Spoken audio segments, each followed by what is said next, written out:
The number one thing that differentiated these future entrepreneurs is they all had a passion outside of school when they were growing up, and all of their parents supported that passion. I would say 30-40% of them, it was sports. And only one of them became a professional athlete for a few years before he became an entrepreneur. And it didn't matter because sports is where they learned grit and focus and determination and resilience and all the things they would need later on in life. And the thing is that all of the artists, the people writing songs, the people dancing, the people singing, the people painting, whatever, they're all still doing what their passion was in high school. But everybody else, all the regular entrepreneurs, aren't doing anything with what their passion was in high school. And that's irrelevant because the point is that they chose something. They chose something, not their parents. They chose something they loved. Welcome to Parents and Teens Rising, the podcast that bridges the gap between parents and teens and helps families thrive. I'm Jasmine Chandler, teen and parent coach, wilderness rites of passage guide, and founder of Guided Passages. After over 16 years of working with young people, I know how challenging and rewarding these years can be. Each week, we'll explore real conversations, practical tools, and fresh perspectives to help you connect with your teen, support their confidence, and navigate the ups and downs. Let's rise together. Hey everyone, welcome back into the podcast. Today I have something really special for you. I'm going to be inviting a guest in. Her name is Margot Machol Bisnow, and she is a writer, a wife, and a mom from Washington, D.C., who wrote a book called Raising an Entrepreneur: How to Help Your Children Achieve Their Dreams. This is an amazing book, and we had such an amazing conversation about the best ways to support our children in becoming the best versions of themselves and following their own pathway and finding what lights them up and how we can support them in the process. And a few more things that I'd love you to know about Margot is that for the last 10 years, she's spoken to parent groups about raising fearless, creative, confident, and resilient kids who are filled with joy and purpose. She has a BA in English and an MBA from Northwestern and has spent 20 years in government, including as an FTC commissioner and staff director of the President's Council of Economic Advisors. And her book, Raising an Entrepreneur: How to Help Your Children Achieve Their Dreams, is based on interviews with 70 top entrepreneurs and their moms. And it shows parents how their well-intentioned efforts can sometimes backfire and how following your heart, even when it looks impractical, is often exactly what leads to success and fulfillment. Margot knows this firsthand. Her son Austin started the band Magic Giant and the folk duo Somewhere in Between, and her son Elliot founded Summit, the international conference series for young entrepreneurs, and led the development of Powder Mountain Ski Resort in Utah. She has also been an advisor to EQ Generation, an after-school program in New York City, and has served on the boards of Muse School in Malibu and Spark the Journey in Washington, D.C. I am so glad to have Margot on the show today to talk about how parents can help their teens find and follow their passions. Let's go ahead and dive in. Welcome in, Margot. I'm so happy to have you here on the podcast. I'm so happy to be here. I am really excited to just hear all about you and your journey, because the fact that you have written a book that so many parents can relate to and pull from is really exciting. And I just want to know more about you. And I know our audience would love to know more too. So I'm wondering if you can just share a little bit about you, who you are and your journey as a mom and what ultimately inspired you to write your book, Raising an Entrepreneur. I never know exactly how much to say because I feel like most of what I did for my life has nothing to do with what I'm passionate about now. I spent most of my career working in international development, and I worked full time always. When my first child was born, I actually took 6 weeks off and then went back to work because where I was working was doing like their really big thing. And I was at the Council of Economic Advisors, and they do the economic report of the president once a year, and I had to be back. And then my second son was born 20 months later, and I got to take the whole summer off because he was conveniently born in June. But I always worked. And then it's kind of funny, when they were like 4th to 11th grade, I think I was the first person in the world who was working remotely. I didn't really think about it at the time, but And this is also kind of weird. I was setting up economic think tanks in Eastern Europe after the fall of communism, and I got grants from USAID, and so I was working from home. And but it let me, leave every day at 3 o'clock and run to school and pick my kids up. So that was really great. But I've always worked. And then my older son, Elliot, started an organization called Summit Series in 2008, and it was conferences of young entrepreneurs. And I gave him kind of a year to get his footing and not be in his face. And then I started coming to these events, and I'd never met anybody like these people. And so I would go up and ask them, like, I'm just so curious, how did you turn out the way you did? Mm. So willing to work so single mindedly and take on so much risk just to achieve this goal you had. Uh-huh. And they all said the same thing to me. They all said, I had someone who believed in me, someone who told me I could do anything I put my mind to. And usually it was a family member, and even more usually it was their mom. Oh, And I was so struck by this, and I kept talking about it. And the kids said, "You have to write a book." And I can't write a book. And they said, "No, no, you have to write a book." And I said, "I can't write a book." And they said, "You have to write a book." I said, "Okay, I'll write a book." So, wow. Oh my gosh. Wow. so I was kind of ambivalent about it, but I thought I'll see what I find out. And I wanted to get a very, very diverse group. And my son said, "Mom, whatever you do, don't just interview like the billionaires, because first of all, that's not what anybody's going to end up being. And second of all, that shouldn't be the goal of Mm-hmm. what anybody wants. The goal is to create something and have a job that you love, that's yours, something you started that you believe in. It's not to go, make $1 billion." And he said, "Plus, if you just interview the billionaires, it's all white men."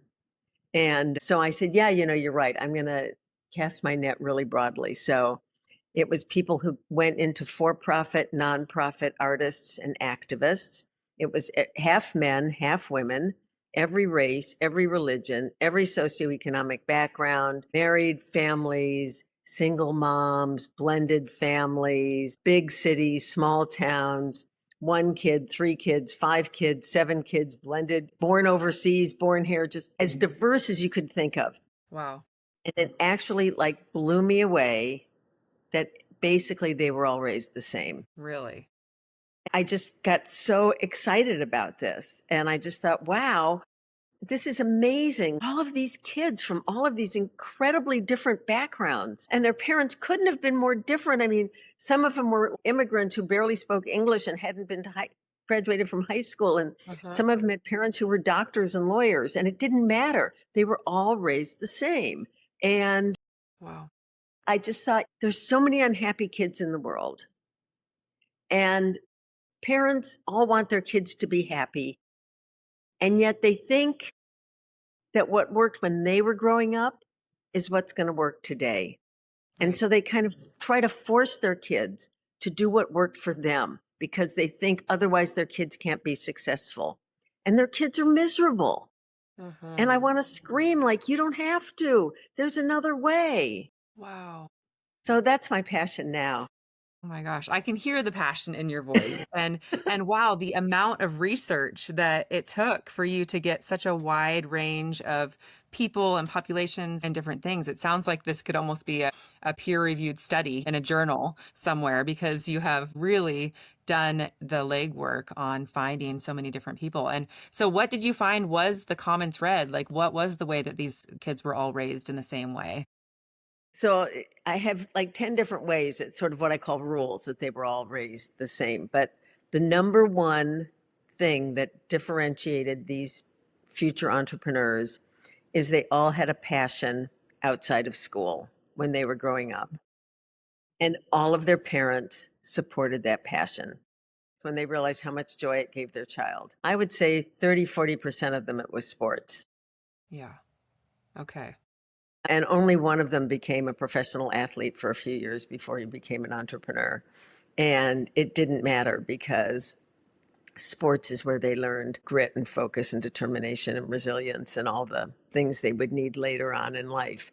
And the thing is that all of the artists, the people writing songs, the people dancing, the people singing, the people painting, whatever, they're all still doing what their passion was in high school.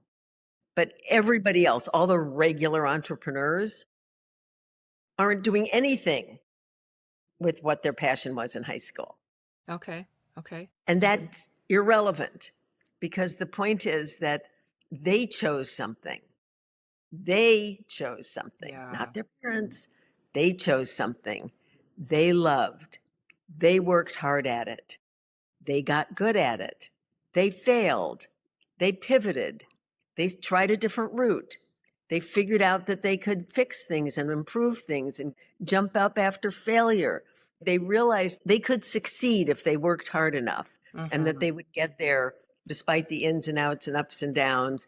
And because of this, they became confident because they got real confidence because they knew they could do it. Yeah. And so, whatever they're doing today, which has probably nothing to do with playing tennis or playing chess or whatever Yeah. they were doing back then. They got the skills and the ability so that they could start a business or an organization or a project. Wow. That's so incredible. I love that. I mean, and I love hearing the way that you talk about it too. It's just the way it lights you up. All of the research that you did to find out that the secret ingredient really is just finding a thing that you love. It doesn't have to be the thing that you ultimately put all your energy into, but finding the thing or a thing that you love, figuring it out, working it out, and getting those skills, like you said, of coming back after setbacks and failure and getting back up and resilience building and all of that is the secret sauce in ultimately being able to create anything. Right. And some of them went through two or three passions before they got out of college. I mean, it's not like you have to pick something when you're in fourth grade and stick with it. Mm-hmm. It's fine for your passions and interests to morph over time. The point is that when their parents saw how much joy they were getting from it, they were proud of them for their success in that. Yeah. So these were not parents who said, stop spending so much time singing or dancing or playing baseball or sewing or playing video games or whatever it was the kids are doing and go inside and study your trigonometry. Like, who needs trigonometry? Seriously. Yeah.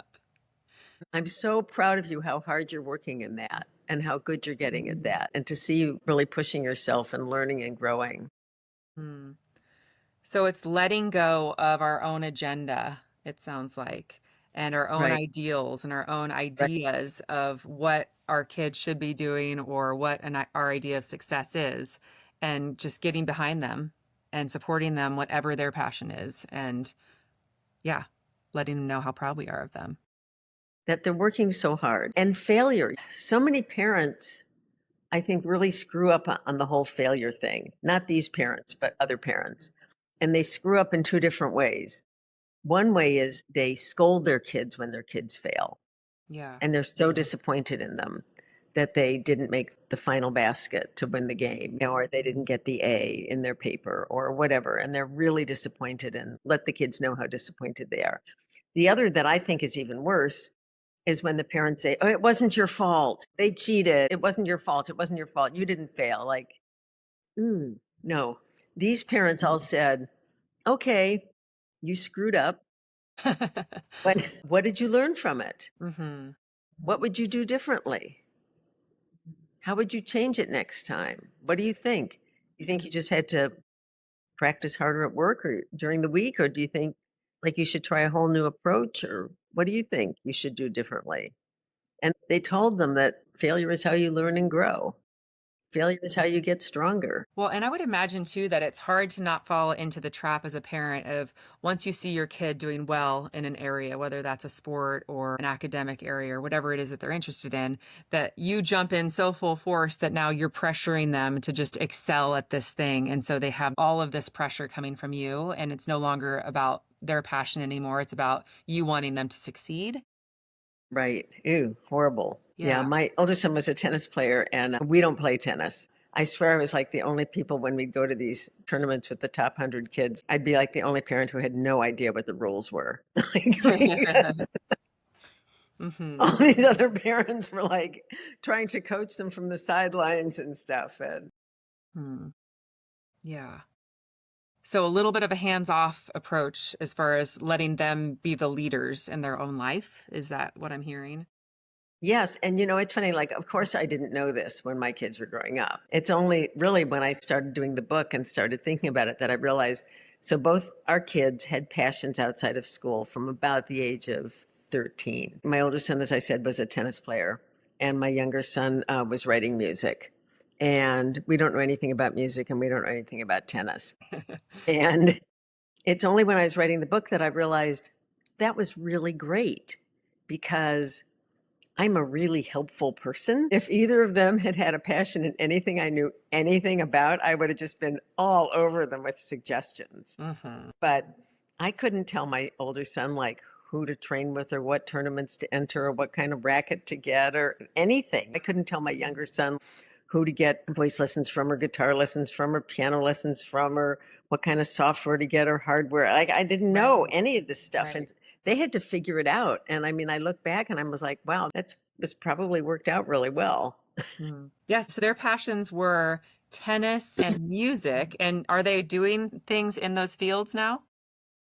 My younger son is a musician, Hmm. has a Okay. band, actually, sort of two bands. His first big band was Magic Giant. It's on Spotify, it's wonderful. And in 2020, they were on a 40-city tour with like 400 or 500 people in each city, and everyone knew the words and was jumping up and down and singing along. And Friday, March 6th, 2020, they were on Good Morning America. And they thought, wow, this is so great. Like, we're going to go home for 3 weeks and then we're going on the spring tour. And that was the end. The world shut down. Yeah. So the last place that's going to open is an indoor basement club with for 400 crowded people. Hmm. So Great. that was just like put on pause for a few years. Hmm. And then meanwhile, he started singing with his wife, and it's like a folk duo. It's called Somewhere in Between. And that's also on Spotify, and it's wonderful. And so they're doing a lot of that now. They're going around the country and doing house concerts. So, yes, he is definitely a musician. And then my older son, he plays tennis or paddle. It's called padel or paddle at least once every day, Wow. one or the other, Hmm. almost every day. I mean, it's not his job, but he loves it. Yeah. So kept the fire burning. And like you said, those skills he's been able to translate into other areas of entrepreneurship and business life. In fact, he was honored by the tennis center where he trained 10 years ago for what he had done off the court. And he said, everything I am today is because of tennis. He Mm. said, I didn't really like school. I didn't work very hard at school. Tennis is where I learned grit and focus and resilience and determination and everything that's made me who I am today. And the person that ran the tennis center said because of this, he changed what he told parents. He used to say, send your kid here and they'll either get a tennis scholarship to college or they'll go on the tour. And now he says, but whatever they do with their life, what they learn here is going to help them Hmm. succeed. Yeah. Yeah. I've seen that same thing happen with my kids too. I have a 15-year-old and an 18-year-old, and they're both very deep into sports. And with my older son, he's 18 and heading off to college, and baseball has been his lifeline. You know, if he did not have baseball, he wouldn't have the group of friends that he's had. He wouldn't have had the confidence that he's had. He's had to work through a lot of social anxiety and different things like that. But all of those skills that he's learned and the teamwork and camaraderie and mentorship from coaches, it's like, it's brought him this far and with the confidence to like go on to the next step. And I don't think that he would be even close to the same spot that he's in his life right now if he hadn't had that.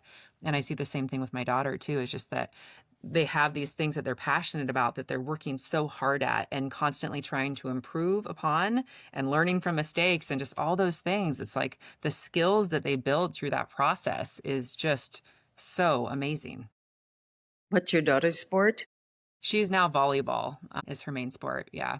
Both of That's them have great. played everything through the years, but they narrowed it down ultimately. So they're both now one sport kids. But My older son played everything. He was really good at baseball. He was second base, and the team went to the regional tournament and his last year in the junior little league or whatever you call it. But meanwhile, he had sort of started playing tennis a little bit. And that summer, he was going back and forth and back and forth. And he didn't start playing tennis really until he was like 12. And at mhm. that point, all the people who were really good, they're already doing regional tournaments. And as I say, we don't play tennis, but he just loved it and he just wanted to keep playing and playing. And he kept losing and he'd say, I know what I did wrong. I'll beat him next time.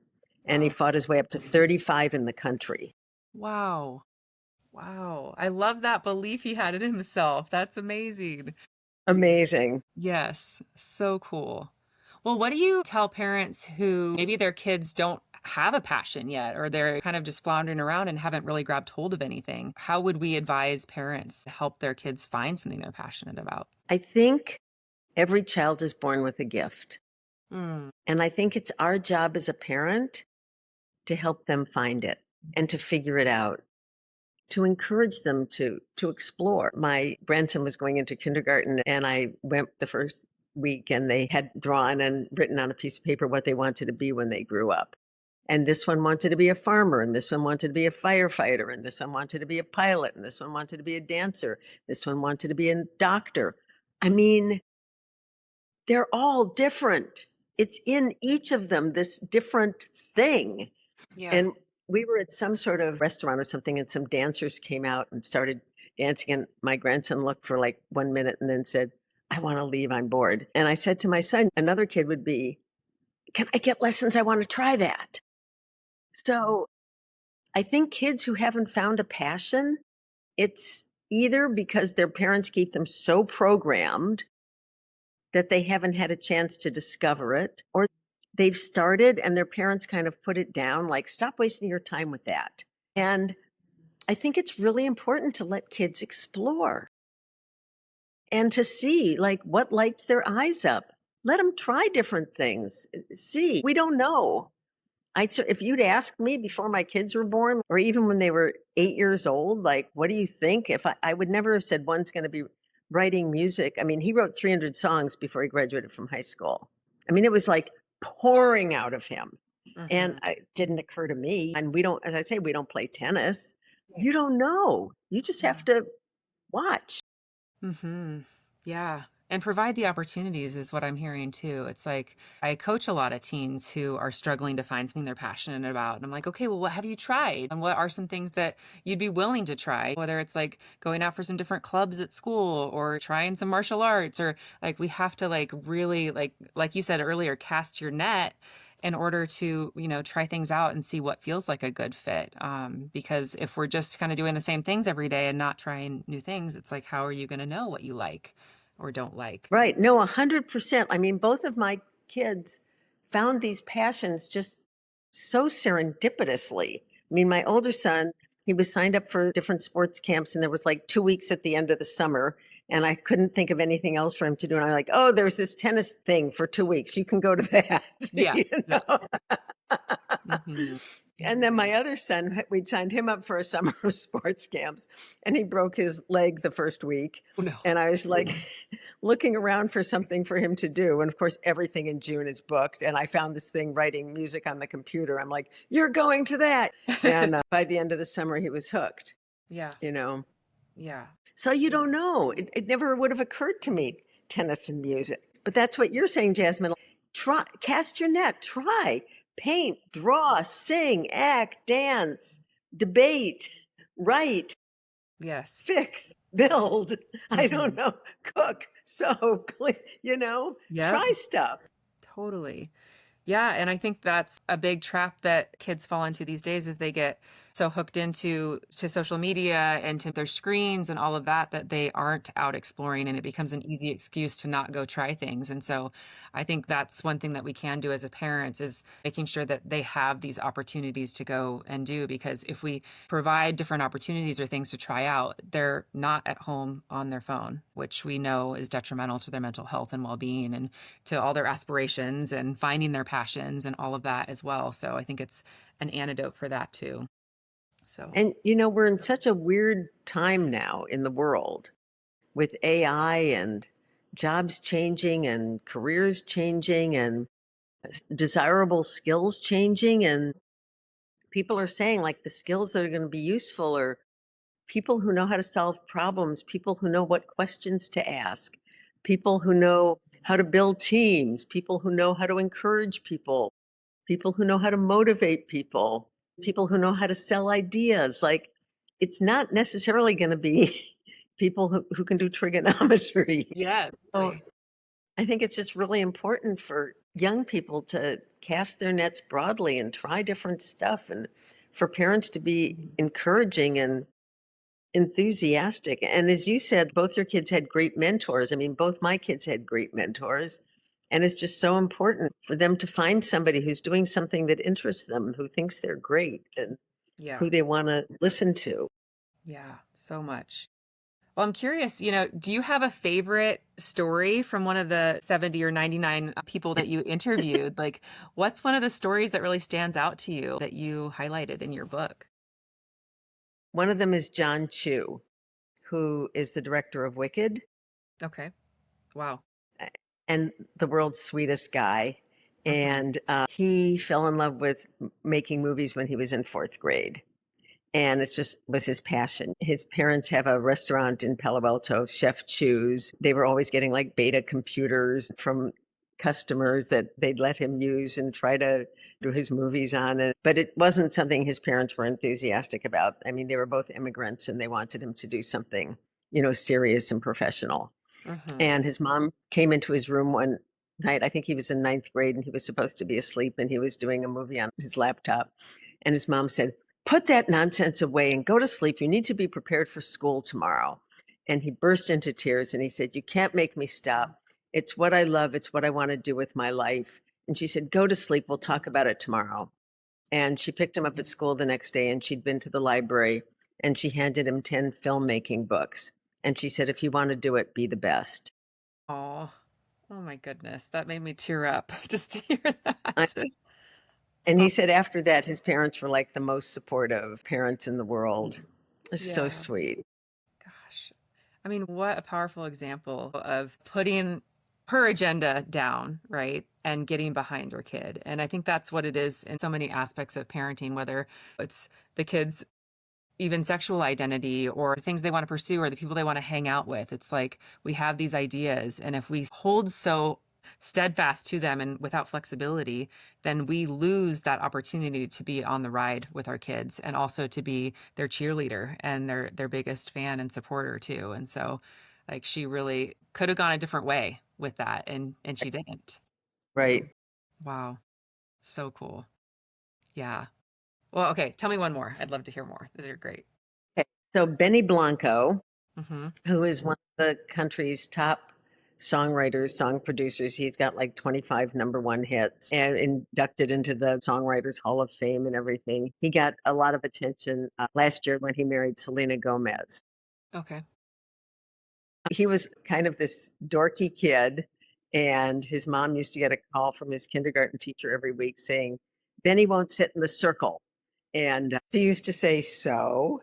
I mean, she never like cared that he wasn't like everybody else. Mm-hmm. And as he said, all his teachers always thought he was really annoying. They just didn't kind of get him. And his mom found him a music teacher outside of school who said, "This is the most talented kid I've ever worked with." And that meant more to Benny than the fact that all his teachers found him annoying.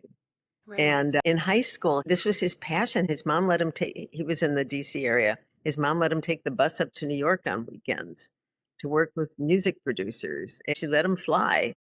Mm-hmm. And he's unbelievably talented, and the songs just keep pouring out Yeah. of him. Wow. Yeah. I mean, and I love the premise that you had too, that just like each kid comes in with gifts, their own unique gifts and talents. And it's really about finding those and helping those to flourish and blossom and not stifling them in lots of ways that we might be prone to do. Like, well, you need to think practically and have a good paying job and all the things that we might fall into the traps of instead of like follow your heart and do what you love and do what lights you up. Right. Absolutely. Absolutely. So good. Well, what do you think is one shift in mindset that you would want every parent listening today to walk away with? I think about this a lot. What's one of the main differences between parents who raise entrepreneurial kids and parents who don't? And by entrepreneurial, I just mean someone who starts something. It can be a big project in somebody else's company. You don't have to start your own company, but it's a sort of a way of thinking and approaching the world. And I mean, one of them we talked about earlier is the attitude toward failure, Hmm. that failure is how you learn and grow. And I think the other is curiosity and trying to teach kids to be curious about everything and to ask Does it have to be this way? Could I make it better? Yeah. Could I improve it? Because I think that's where so many companies get created is these kids get really good at something. And then they think, if I only did this part of it differently, if I only had a better fabric, if I only had a better bottle, if I only had a better smelling product, if I only had a healthier cleaning product, because they're looking at things and they're not just accepting, oh, this is how it is. They're like, this is how it is, but does it have to be? Could I improve it? Yeah. Yeah. And I just think it's so great for parents to ask their kids, what happened at school today? Like, what would you do differently? What do you think your school could do differently that would make it a better experience for everybody? Mm-hmm. You Yeah. know, Yeah. just get them to start thinking. Yeah. Totally. And yeah, to empower them, it sounds like that we don't have to just accept the status quo. We don't just have to accept things that we don't like or that we think that could be better, that we can actually get creative and come up with solutions, which as we know, this world needs more than ever right now. We need all those solution makers, right? The ones that can think outside of the box and come up with ideas Right, and innovations and all of that. right, right. One of my favorite examples is this guy named Joel Holland. I adore him. He was in high school and he went to the school's office that helped kids figure out like what kind of career they wanted. And he thought the material they had was so bad. And so he came up with this idea that he was going to interview CEOs of all these major companies and have them do like little videos of what the career would be like in their field. So he wrote to someone and said, if I do this, would you fund me? And they said, well, if you can get interviews with all those CEOs, being sure he couldn't, but of course he did. And so they funded him. And so like on weekends, he would like fly around and start interviewing these people. He interviewed Arnold Schwarzenegger when he was, I think, governor. He thought to himself, this should be such an interesting video, but the background is so boring. Like, why can't I have like the Hollywood sign or something? I mean, this is before AI. So he realized that you just couldn't get like this sort of stock footage. And so he started a company called Footage Firm, and he was going around and filming things and making it available. And he went off to college. He was still doing it in college. And at the end of college, he was getting all these six-figure job offers to go to New York. And he decided he wasn't going to take it. He was going to move back home with his parents and work on this company. And all his friends told him he was crazy. And he did. And like 5 years later, he sold half the company for $10 million and got an RV and started driving around the country. And he thought, there's all these beautiful places I'm passing, but I can't stay there. The only places I can stay are these horrible RV parks. There must be a way where you could stay at like the wineries and the farms and the breweries and all these fun places. So that's his next project. It's called Harvest Hosts. And now there's Love it. like 100,000 people have signed up and they pay like $80 a year and they have 1,000 fun places around the country where they can stay for free. And of course, the farmers and the wineries and stuff love having these people come because they buy their product. But I'm just saying, this is like two different companies he created because he kind of looked at it and said, what could I do differently? Couldn't I change this? Yeah, so inspirational. I love that. I would love for this to be almost like a little guest talk in a high school or something where kids get these examples of these people that have asked these questions and come up with solutions and created these different things based on passions that they had so that they can get that spark and that inspiration of like, oh, wonder what I could do. Wonder what my gift is. Just reminding young people that they all have that gift, I think is so important. And so these stories are so inspirational. Maybe even just like sharing your book, I guess, with a teenager would be great so they can read some of these stories of how these people that have made something really important and cool, how they did it and what their story is. That seems so cool. And I mean, honestly, one of the things I like about this book is the stories are 2 to 4 pages. Oh, here's John Chu. And they all start with a picture of them when they were little and then a picture of them today. And they're 2 to 4 pages long. Here's Paige Mykoski, Aviator Nation. Hmm. And I Wow. mean, and she was just she always liked drawing and stuff. And she got out of college and had a regular job for a year. And then her parents gave her like $100 for her birthday. And she bought a used sewing machine and said, Mom, I'm moving home. I'm going to start sewing. And her mom was like, Great. She is the world's most supportive mom. She's like on her third company, Jenna Arnold. It's very approachable. It's 2 to 4 page stories. And Naisha Arrington, she became a cook. Wow. I just think it's important for parents to have their kids start thinking and asking and being curious Yeah. Yeah. and not getting discouraged and not thinking that failure is a disaster, but it's how you learn and grow and change. And Yeah. Such a misconception around failure. I messed up, so I suck at this, so therefore it's not for me, right? Versus I messed up and there's a lot of gems in there that I can pull from and get better next time and actually crush it the next time. So, Roger Federer gave the commencement address at Dartmouth a year ago. It's on YouTube. I encourage everyone to watch it if they haven't. And he said, even though I won more than 80% of my matches, I lost over 50% of the points I played in my life. If you're focused on something you lost, you're never going to succeed. mhm. You just move on. You learn from it and you move on. Well, and what an honoring too in your book. Like I'm sure the people that you wrote about, it felt so good to them to have someone notice it and put them in a book about it. Like that's so cool. They get to have that, you know?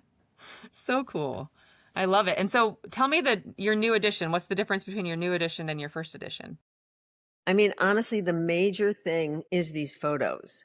So I'd gotten all the photos from everybody and gotten their permission, and then the publisher decided not to include them.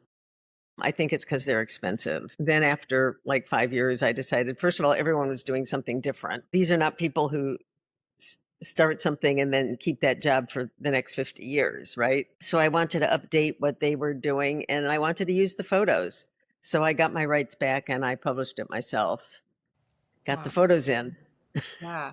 And are there more stories now? Is there 99 stories and before there were There's 70? a few more stories. Mm-hmm. Yeah. Okay. Amazing. How cool that you did that you wrote that book. I'm sure your boys are so proud of you too for taking that on and running with that idea and making such a big success out of it. Well, they wrote the foreword and they said everyone needs someone to believe in them and sometimes that's even your kids. Yes. Oh my gosh, I think that's the best. As a mom, if my kids are cheering me on, I'm like, okay, I can do it. That's so Well, I bet they love that you're doing this podcast. Yeah, I Don't mean, they? well, I think that just in general, they love that I'm following my dreams with creating my own business and being my own entrepreneur. That I love it that I get to show them and model that we can change our career path, we can go after what we want, we can go after our passions. And so, yeah, I think that they think it's cool that I'm doing what I love. And so that's a That's fun so thing great. to be a part of. Yeah. That's so great. Yeah. Well, oh my goodness, this conversation was so fun. And I can't wait to dive into your book more. I did read the foreword and I read the first few chapters, but I'm excited to dive into more of those stories and to share them with my kids. I think it'll be really inspirational for them Well, to read a few of them. So I'm going to do that for sure. But where can people find your book and find more about you after listening to this? Well, the book's on Amazon and I have 3 different versions. I have this one, I have the Kindle, and I also read it. So it's on Audible if you like listening. Oh, yeah, awesome. And can you give the whole title too for those that are listening and not watching? Yes, it's called Raising an Entrepreneur: How to Help Your Children Achieve Their Dreams, 99 Stories from Families Who Did. And I have a website, raisinganentrepreneur.com, and there's links to the book and some pictures of some of the entrepreneurs, and some of the links to some of the podcasts and articles I've written and stuff like that. Wow. Okay. Yes, please do seek out this information and buy the book or listen to the book because I know that we are all going to be so inspired by it. And what would you want to leave our listeners with today? Any last gems from what you've learned? Just watch your kids, see what gives them joy, and encourage them to dream big dreams. And tell them that there will be setbacks and it won't be smooth. And that's okay. You're there for them when it fails. And you know that eventually they'll get there. I mean, John Chu told me, he said, I always knew I could go home again. And that's what gave me the courage to take risks in all the movies I've made. Yeah. You know, just having that support from your parents and having your parents not judge you when you fail, but just saying it's a bump in the road and you'll get over it and you'll be stronger and better. And let's see where it goes. We're here for you. Yeah. So good. It's just the simple stuff, right? Having a mom that believes in you and is proud of you and cheers you on, right? There's nothing like it. Absolutely, yes.